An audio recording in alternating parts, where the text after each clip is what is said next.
Well now, a situation of shocking proportions. And in hindsight, maybe I should have also included this in the previous pod, maybe? Yeah, queest. In any case, greetings, I'm Solidus-Skully, and welcome back to the Devil May Cry 2 commentary, this time with a combat puzzle. Yeah, basically, we have 4 Sargassos pretty much there to take a bite out of Dante, and to take a bite out of crime. But yeah, your main precipice is pretty much to take out those floating waypoint icons from Freelancer, and that way you'll pretty much shut down the electrical field and thus stop all this gravity rotating puzzles. I gotta admit, a pretty creative puzzle actually, and it's pretty cool, one that keeps you on the move, fighting enemies, and yeah, the clear-cut objective of what you need to do, so yeah, overall simple, slick, but rather effective, so I have no complaints. But yeah, this is a rather short mission for Dante, actually, so that's also why I'm sort of intercutting and intertwining it with Lucia as we go all the way... Come on. All the way... Come on. All the way down. Yes, at last. There was something here, but there's not anymore. But yeah, pretty much go right through that door at the end of the hallway, you pretty much end up in a boss fight scenario that you will be seeing a little bit later on, as it involves an enemy that Dante hasn't fought just yet, but in the meantime, it's time we see how Lucia's doing. And this pretty much gives us part 2 of our swimming chronicles. And it's here where we see the return of the Blades, which is basically the hunters from Resident Evil with the serial label filed off. So, yeah, I mean, again, you can fight them underwater, and, you know, you don't ever fight them on land, though, which is kind of strange and bizarre. I mean, again, if they have the models for the Blades, you would have thought they would have had the enemy dynamics as well for what Devil May Cry 1 had. Yeah, but anyway, you don't get any of, like, the different subspecies of Blades, so, like, again, you don't get any of the Frosts or, you know, the Commander-in-Chiefs, you know, in the red lizard-looking armor or whatever, so... yeah, you pretty much get your bog-standard Blades here. Again, I'm not going to say I'm disappointed or anything, really, but, you know, it is what it is. It's nice seeing them again, I suppose, so... Queest, really. But again, the main precipice of what we're really doing around here is just, again, more spelunking in the ruins, more puzzle-solving. And again, these are some of my favourite levels in the game, just purely for, again, not only its calming ambience, but, again, simple but intuitive puzzle design. As we, see... right behind here, this mysterious chamber. What powers could it hold? We must examine it. Reflect my power. Ellipses. And yeah, this is pretty much another thing similar to the dinosaur. It deflects the fireball thing that we had in Devil May Cry 1. Sensibly, it's playing baseball. There we go. Just, you gotta make sure that your timing is right, because otherwise you'll just hit the fireball and not anything else. But yeah, you do actively need to deflect it, which, again, with Lucia's setup is kind of easier said than done in some cases, but hit it back 3 times, job's a gooding, and you will bear your reward. There you go, Lucia, block with your face. I've taught you well, my dear. There we go, 3 hits, and thus the chamber fills with water. Delicious, tasty water.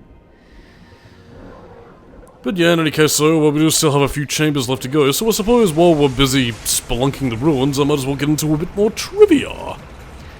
And, yeah, this one is specifically related to the game in regards to, not only the original director of the game, but, well, anything else, really.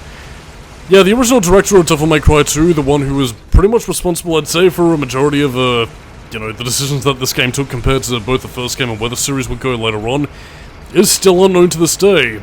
Again, if he's either still working at Capcom or has long since retired, who knows who he is, but, yeah, he apparently left with 6 months of development left to, you know, patch up the game. And, well, yeah, Hideki Itsuno pretty much took over from there, so... it does kind of make me wonder, like, what decisions were made and, like, what sorts of gameplay elements were really left to say, because, I mean, there was an apparent, rumor, and I only really say apparent because I don't really have a lot of concrete proof apart from what's been sort of talked about over the years, but...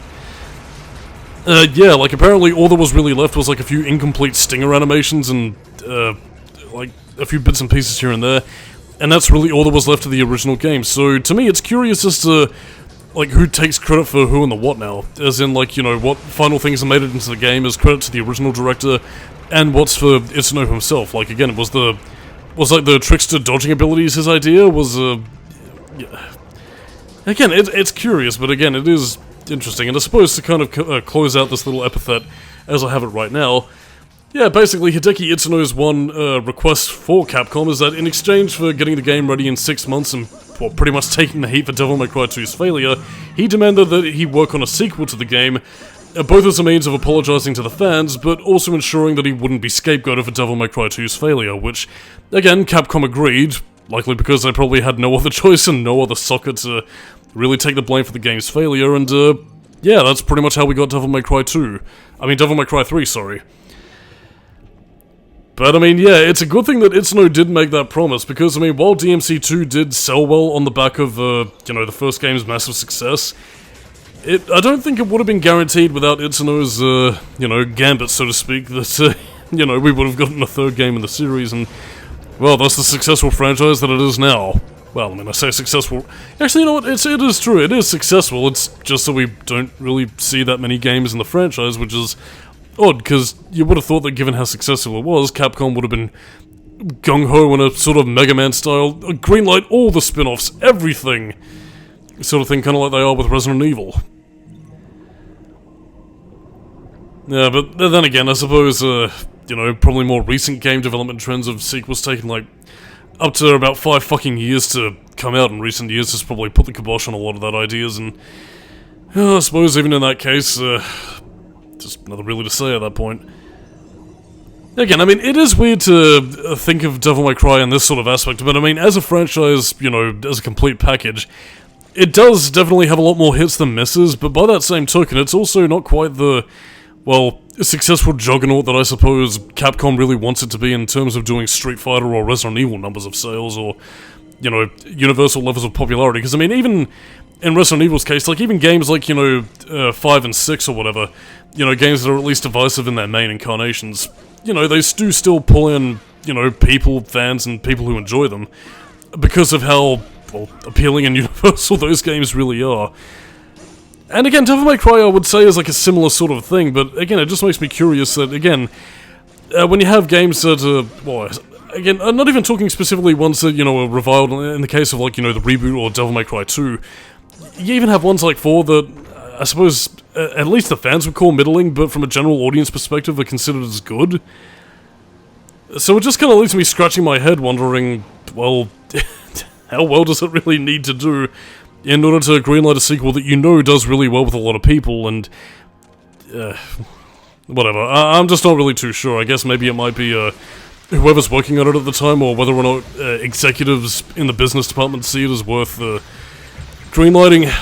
I'm not really too sure how the, you know, how the exercises really go in terms of how Capcom greenlights their projects, or how much legalese they really have to go through in terms of getting their shit together, but either way, it's just a sad state of affairs that creative ideas and fun games are buried between massive excuses, legal tape, fan wants and desires, and a plethora of other shite that just sort of gets in the way of gameage being fun. In any case, so this is yet another Lucia means of obtaining what in her case would be the Chrono Heart, since she already has, you know, the offense and you know, the healing heart already equipped to her amulet, so this is your means of getting the Chrono Heart early on in the game, but there is another opportunity for you to gather it, but, yeah, somewhat sadly, in a similar vein to what you saw beforehand with Dante and the Regenerating Pillars, yeah, these orbs do also regenerate at a rather quick speed, and I was gonna spend some time trying to get the Chrono Heart, but fuck it. And I mean, there is an alternate way in which you can get the Chrono Heart, so in this case I pretty much just thought, heck waste, it's not worth wasting time and hard drive space to, you know, sort of waste getting it, so I'll just say, fuck it, dive down below and pretty much just continue on with the game's plot, because, yes indeed, there are alternatives to fighting. That is to say, fighting my sanity and dwindling patience to get things that otherwise couldn't really be gotten. Yeah. But in any case, though, let's go through the door and see our mission.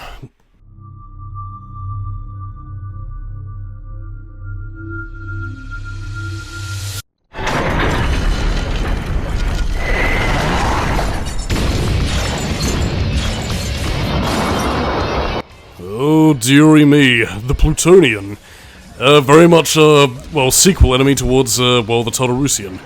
Something that I don't think Lucia was initially meant to have, well, okay, I think she is meant to have fought it at this point, but, yeah, I get the impression that, maybe the original, fight against the Tartarusian was meant to be an easier variant, because, yeah, I don't really see this thing doing much, in the way that's anything... Well, again, I suppose that's technically what hard mode was there to be for, and again, I suppose had Itsuno had his way, you know, we probably would have had some harder enemy dynamics, come our way for this encounter with the Plutonian, but... Yeah, you will see some of its different enemy dynamics with Dante, as he also gets to fight this boss fight, but... yeah, the only thing that really changes in terms of what you have to look out for is just some darts that pretty much shoot across the arena, and some enemies that pretty much spawn in to help the Tartarusian. That, of course, being the, you know, the bound agonies, so... Yeah, it is a bit of a shame that we have a bit of a repeat boss fight, but I'm not really complaining too much because the original fight was fun as is, and, you know, by extension this fight is pretty fun. And again, it does also have that sick as hell Orangera theme, so quite frankly, I'm happy as a clam. And also to talk about, again, some of the movesets that I believe would later be saved in DMC3, yeah, your, pretty much your pick yourself up animation. Again, if you pretty much utilize the trickster abilities to pick yourself up, you'll pretty much do a sick little flip move. Or if, again, you get knocked down and you don't do anything, well, you pretty much get up slowly and, well, staggeringly. Again, a bit of a bizarre little animation quirk, but, you know, one that I am appreciative is there, and for, you know, the sake of visual spice. But yeah, I mean, again, given the game's whole easy-to-play, hard-to-master technique, all that's really going on is that, yeah, that little grid dart sugar-me-do is there to pretty much throw off your groove, take away your style points, and just make you feel sad.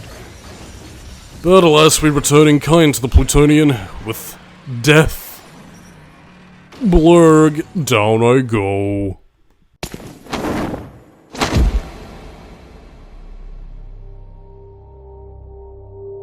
Did you find what you were looking for?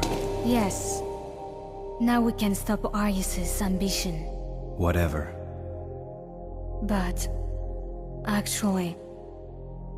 I do not deserve this power. Bring this to Mathieu for me. Please.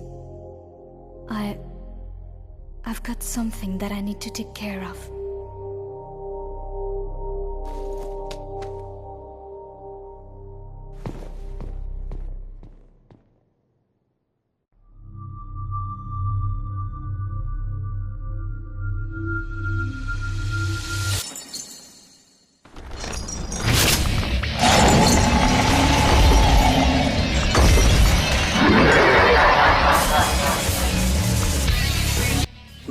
That was a nice snap. Now time to kill Dante. Well, that's kind of an odd way for the boss fight to pretty much just sort of pick itself up off the ground, but yeah, I guess it's there to go to show that it is a stronger demon than what otherwise would seem, but alas, this demon is no match for Dante's Sparta Esquire, and some of the more unique abilities that it does have on the hard mode is that, again, if you're pretty much thinking like, oh, Devil May Cry 2 is shoot to win, well, this boss fight actually does counter for that, because, again, it'll pretty much swing its, you know, ball and chain around and actually use that to deflect your bullets, so, yeah, shoot to win. It doesn't work. The meme has failed me. But, yeah, all that is, yeah, it's pretty much what you were seeing right there, but, again, for obvious reasons, I'm not doing that, because I have a little bit more faith in the combat system to actually utilize all my abilities, as opposed to just firing away and not really giving a shit. But yeah, all the same though, still a fun fight with Dante, and again, I'm glad that I got to demonstrate a few more of the enemy dynamics, as well as its upward swipe actually, so, you know, sort of take you down if you're trying to get airborne and take advantage of mixing up your pitches. Oh god, and now it's summoning more enemies, using the Crash Bandicoot spins. Truly, gyromancy is the real enemy of the day. But again, I've got to get out of here actually, because as soon as I end this video, I've got places to be, so come on Dante, bring us home. Save us and deliver us from evil of the Plutonian, brother of the Tartarusian. There we go, one last hit and it's done.